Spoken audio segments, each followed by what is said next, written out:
Hello, and welcome to Slow Night, Ancient Tales. Tonight we bring you an old tale passed down by word of mouth, the murderous classmate Yu Gong-yeop.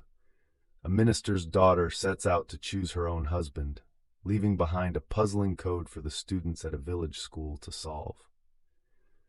One student unravels its secret meaning alone, another overhears it in secret, and after an unexpected tragedy, it is a clever young girl who finally uncovers the truth. Let the quiet mystery of this old story carry you gently into sleep tonight. Long ago, a minister had a single daughter. When she reached the age of about 20, her father called her to him one evening and said, "It's time for you to marry.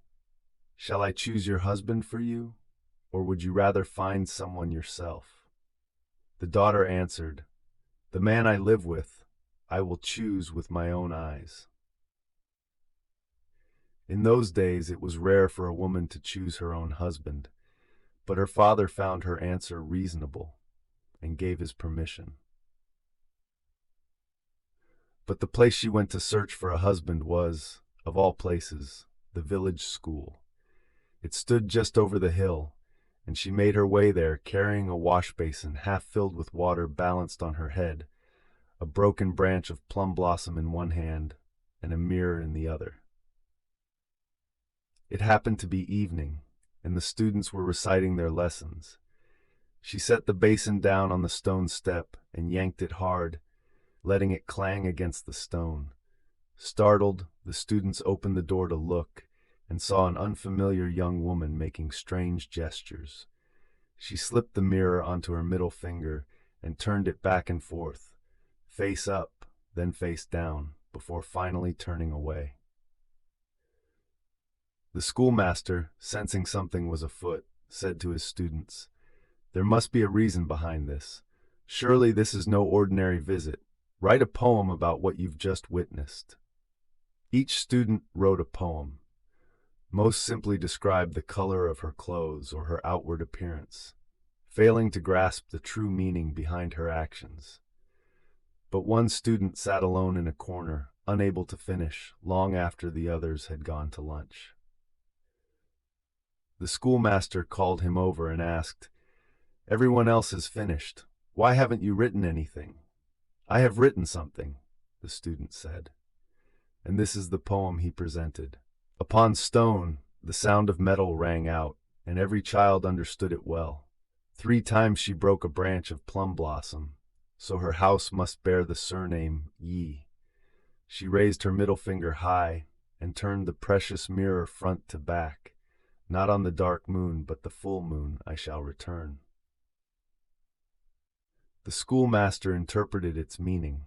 The clang of the basin was meant to catch the student's attention. The plum branch, since plum, and the surname Yi share the same character, revealed her family name, and the mirror, turned front to back on her raised middle finger, was a coded message telling him to come not on the dark moon, but on the night of the full moon.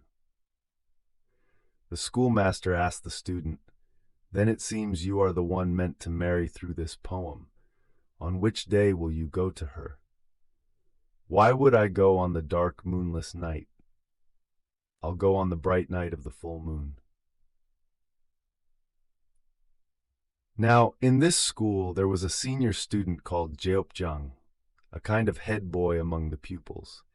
He had secretly overheard the conversation between the schoolmaster and the student, and learned that the young woman had asked to be visited on the night of the full moon. Wanting to claim her for himself, he slipped over her garden wall a full day early, on the night before the full moon. Tense tone. The young woman was in her garden pavilion, reading the Confucian classics. At the sound of the door opening, she didn't turn to look, already certain in her heart that whoever had solved her riddle had come. She had prepared a line of verse in advance and spoke it aloud. "Before the lamp and behind it, day and night divide. If you can complete this verse, I shall know you mean to grow old with me, side by side." But the Jeop-jung, who had climbed the wall, had no idea what the verse meant. Flustered, he said nothing, and when the young woman realized he was not the man she had been waiting for and tried to resist him, he was seized by fear and desire, and in a moment of panic, drew a blade and struck her down. Then he fled back over the wall into the night. The next night, the true suitor arrived at the appointed hour of the full moon. But what awaited him was the young woman's body, already cold. His footprints and shoe were found at the scene, and he was arrested and imprisoned, accused of a murder he had not committed. The young woman's father, who lived alone with her in that great house, was none other than the local magistrate. Patrolling the grounds each night, he found no way to clear the innocent student's name, and grief began to wear away at his health. If he failed to properly resolve the case, even his own position as magistrate would be in jeopardy. Watching her father waste away, refusing food and rest, his 12-year-old daughter asked him, "Father, what worry has brought you to such a state?